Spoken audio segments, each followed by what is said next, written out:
Hey everybody, I'm Jen Garrett. My passion for football and pushing boundaries has helped me to create a successful business using the same performance building principles of the world's best players. Through my Move the Ball book, workshops, and consulting work, I've used the same system to help thousands of people to think and execute like a pro athlete when it comes to business and branding.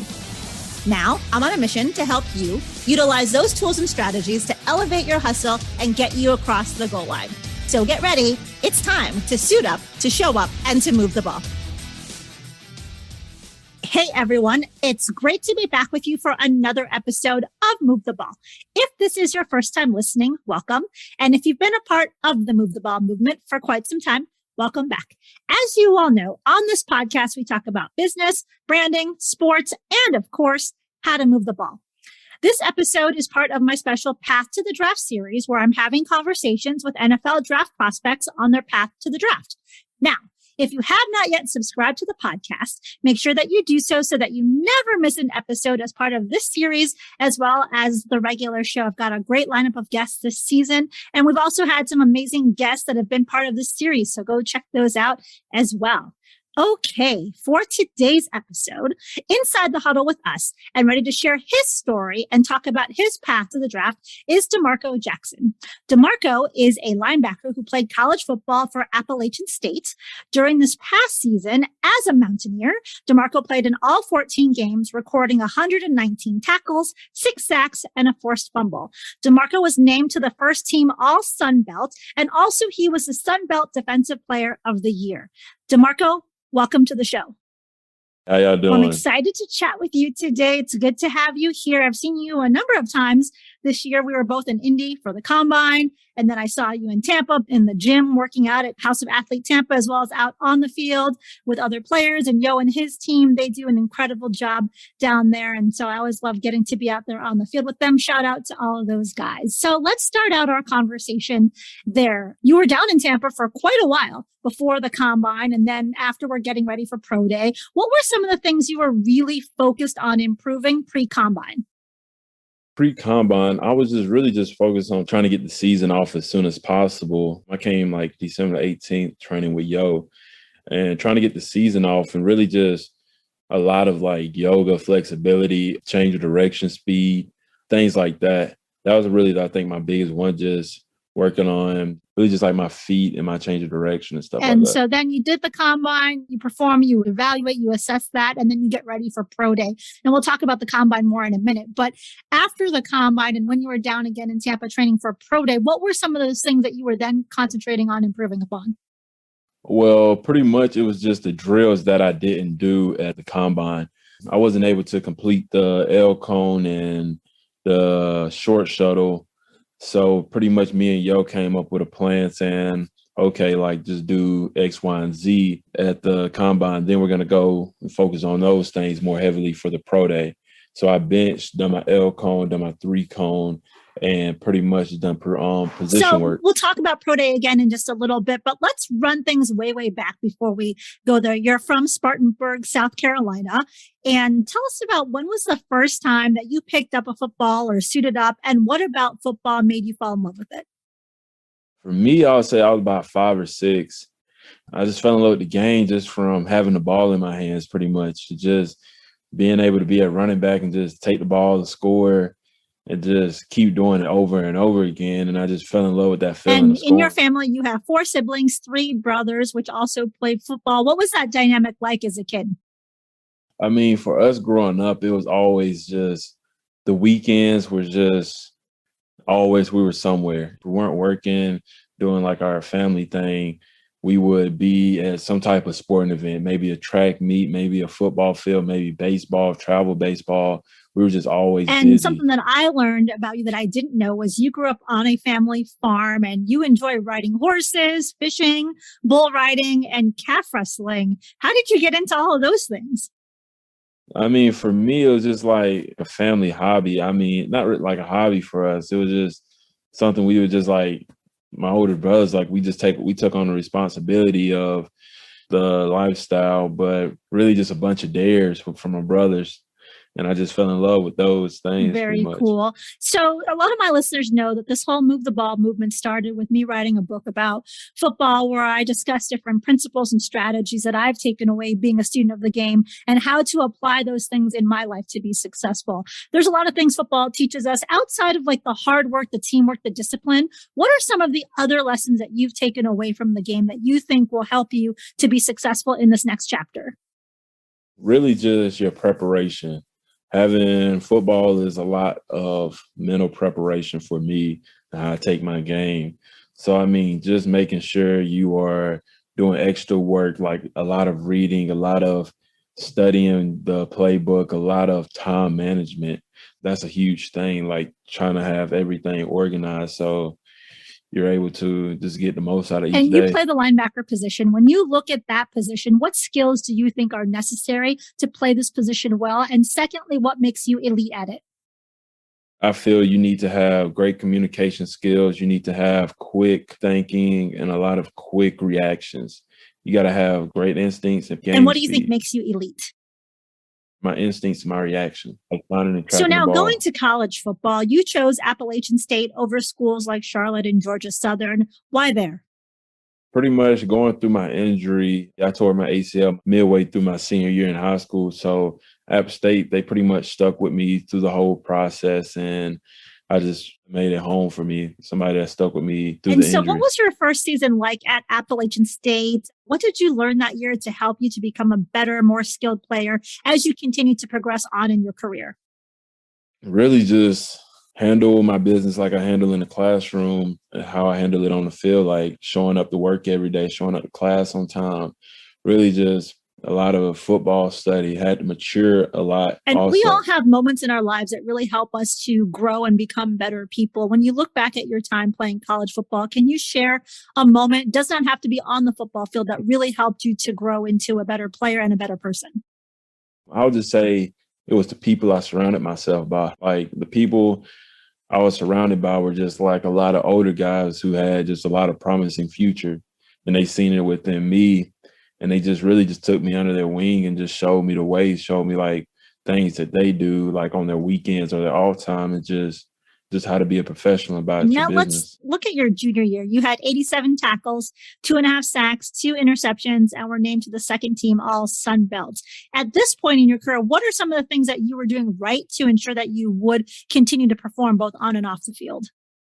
I mean, really, I just feel like a lot of times when you get in season, it's just a spin. Like everything is going so fast. Like it's team after team after team. You don't really have a lot of time to focus on your technique. So a lot of my time in the off season is just focusing on technique. A lot of the times, like making my steps, making my hands, making everything that you don't really know that you're doing on the field. Like training yourself, making sure like all your small movements are just perfect coverage wise, making sure your feet are being more patient and things like that, not trying to that type of stuff. But then just because when you get in season, you really don't have a lot of time to do that type of stuff when, especially in college, you got school, then you got to come out to practice. It's just a bunch. For sure. And paying attention to those little details in the offseason definitely makes a difference. We see all the great players, they always talk about how those little things are key to their success. So we have to bring up the Appalachian State victory over Arkansas State. That was a special game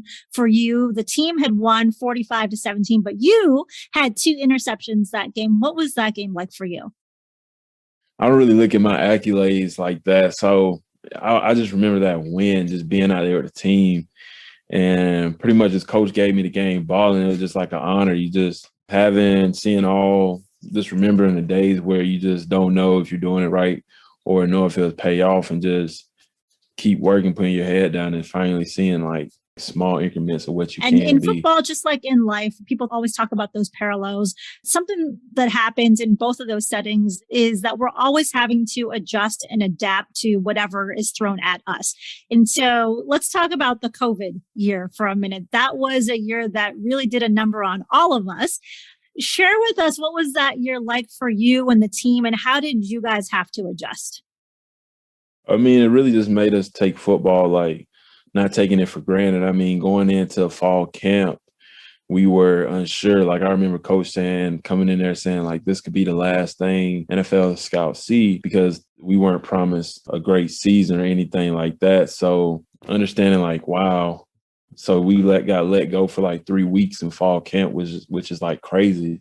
You know how fall camp is. It's like a bunch of crunch time for like football.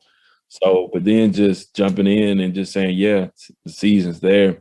It was a weird year, like seeing players go down, having to see younger guys step up, seeing guys that were just straight defense having to go to offense and be like a wide receiver, running back, kind of like a little league out there. Everybody's going different places. You don't know what's What going would you, on. if you had to say something I really learned from that year, what would that thing be?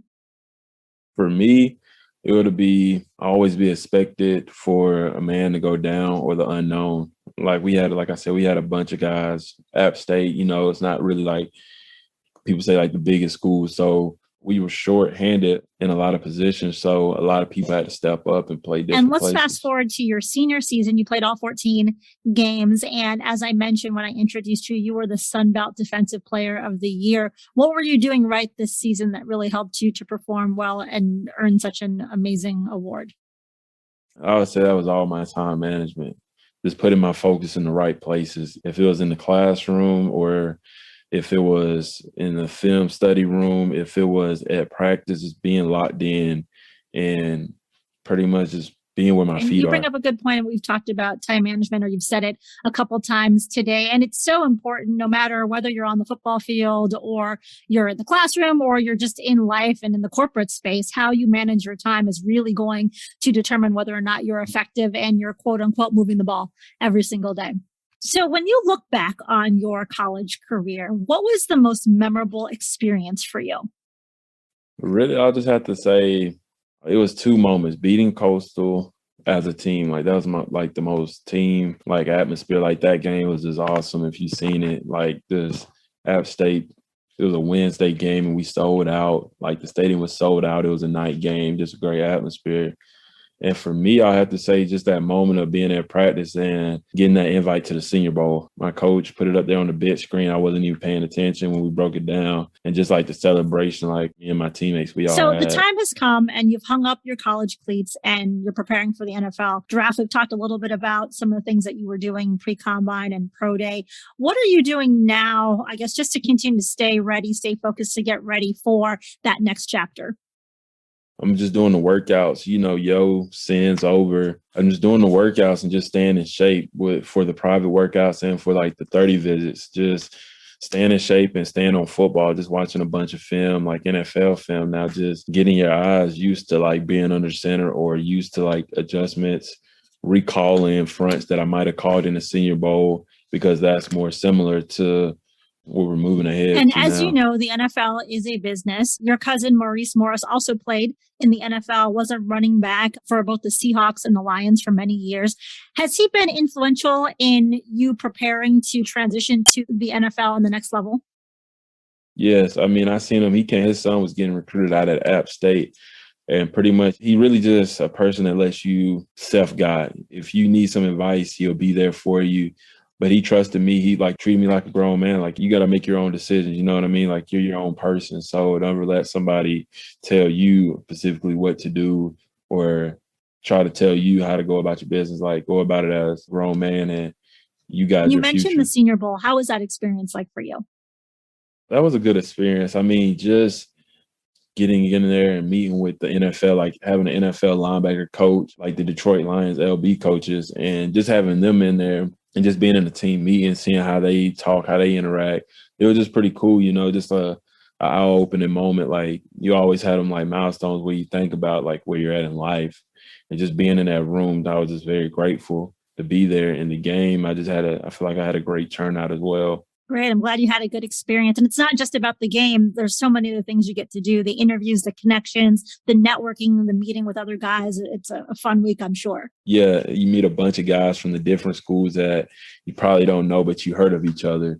So probably just like introducing yourself and just connecting with them. I talk a lot about networking on the show because it's an important part to being successful in business. And so you never know. I mean, the world is small. You never know where people go and when opportunities will present themselves beyond football as well. So it's good to have those connections earlier on. That's true. For real. That's definitely true. Now let's get to the combine. So you were down there, had a great time. You had a 4.55 official 40 time. What was the combine experience like for you? For me, it was just like one of them things, like I said, like a milestone in your life to where when I got down in that first 40 stance, pretty much I was just like, as a kid, I always grew up saying, I want to be on there. Like, watch, I want to do that. I want to do that. So pretty much like when I got in that first 40 stance, I like looked up. And if you look back at it, I just started smiling like, oh, snap, like it's here. It's like really, like you the guy running now. And I just ducked my head and just took off. It was really just like all training went out the window, just took off and started running. And right after, the guy on the field told me my time, and I called Yo. And I mean, he told me, hey, this, and this, and we fixed it and got a little lower. But I mean, like, it was an overall great experience, just like seeing coaches, having the coaches out there, like the LB coaches out there on the field working us out, different drills. Like, it was a pretty cool experience. And when you look back on that and then going into the pro day and showing out again in pro day, what were some of the things that you do to stay mentally locked in? Because NFL is a business. This is, as they say, the biggest job interview of your career, right? Is being able to perform and do well and interact well with the coaches and scouts and the teams there, as well as at pro day. Like, how do you stay mentally locked in? Really just, I like to have a routine in my head, like just waking up, eating a good breakfast, starting my morning off like the right way. And I feel like if you start your morning off the right way, you have like a much better day. I like to read. I just cut out like all social media. I don't like look at it. And I just cut out like all the at home, like just distractions that people, people always want to talk, people here and here, just like really just saying like being more selfish, saying like, no, this is the Marco time. Like you need to just stay focused, like watching your technique on different things, just rewatching videos and stuff like that. I love that you talk about taking care of you and focusing on you is not actually selfish, right? We need to make that a priority, and saying no to the distractions to other people is important. No matter where you are in life, we all need to have that courage to say, nope, I'm focused on something else right now. I'll get to you later. So DeMarco, if a team were to ask you, why should I pick you over someone else? What would you say? I'm just a well-rounded person. I just got a great work ethic. You ain't got to worry about like a cancer coming into your locker room. It's a guy that's just not going to leave the office until the job is done. Great answer. What I want to do now is run through my 2-minute drill and ask you some fun questions. Are you ready? Yeah, I'm ready. First question is, outside of football, what do you like to do? For me, I like to be outside. I'm like an outdoorsy person. I like finding like food spots, like finding hole in the wall places to eat at. I like kayaking. It's a new thing I learned in COVID. I like to golf a little bit. COVID, you really found all the outdoorsy things you can do. And I just fell in love with a bunch of stuff like that. What is one thing most people don't know about you? I would say a lot of people don't know about people say South Carolina, like the countryside of me, just like the family farm and stuff like that. Yeah, I did not know that about you, but when I learned, I was like, I could see that. I can see that about you. Yeah. What 3 words would you use to describe yourself? Committed, hard worker, and humble. Great 3 words. If you had one intro song played at all of your public appearances, what would that one song be? It had to be Ambition. Great song. What is the best piece of advice you've been given by a coach? Never cheat your work. Don't ever let nobody cheat you out of your work. Oh, I like that. Yeah. I'm going to flip it and ask you, what's the best piece of advice you would give someone? Best piece of advice I would give someone, I would have to say really that same message, but just always stay true to yourself and just keep trusting in you, believing in yourself. Love it. Now you're hosting a dinner party and you can invite 3 famous people, living or deceased. Who would those 3 people be and why? Steve Harvey, Lil Durk, and I have to say it'll be the Williams sisters. I watched that movie on HBO about the sisters and how they grew up. I mean, like, I just feel like they'll be a celebrity like I want to hear more about, just like dive in and just, just like interview them, see like how it was for them. For sure. 2 women at the dinner party would be a great conversation. Those ladies are awesome. And so they definitely have done well in their career. So my last question is, do you sing in the shower? Yes. Are you good? No. That's okay. No, I do not. My girlfriend tells me all the time I'm not a good singer. So, DeMarco, as we look to end the show, let people know, where can they follow you? Where are you at on social media? You can find me on Twitter at DeMarco Jackson 20, Instagram, DeMarco Jackson 1, and same for TikTok. Awesome. We'll have those links in the show notes so people can check you out and follow you on your journey. DeMarco, thanks so much for joining us today. Of course, I'm glad. Thanks for having me on the show. For sure. And I wish you much success in this next chapter. I'll be excited to see where you go in the draft. And thanks to everyone for listening to today's episode. If you like the show and you haven't yet done so, hit that subscribe button and also share the show with a friend or two or three. It's one way that you can help me to move the ball. All right, everyone, thanks so much for listening, and we will talk to you next time. Until then, make sure that you suit up, you show up, and you move the ball. Thank you for listening to Move the Ball. To see more about what I'm up to and how I can help you to move the ball in your business, with your brand, or your career, check out my website at www.getinsidethehuddle.com. Make sure you subscribe to the podcast so that you never miss an episode, and also join the Move the Ball Facebook group for even more content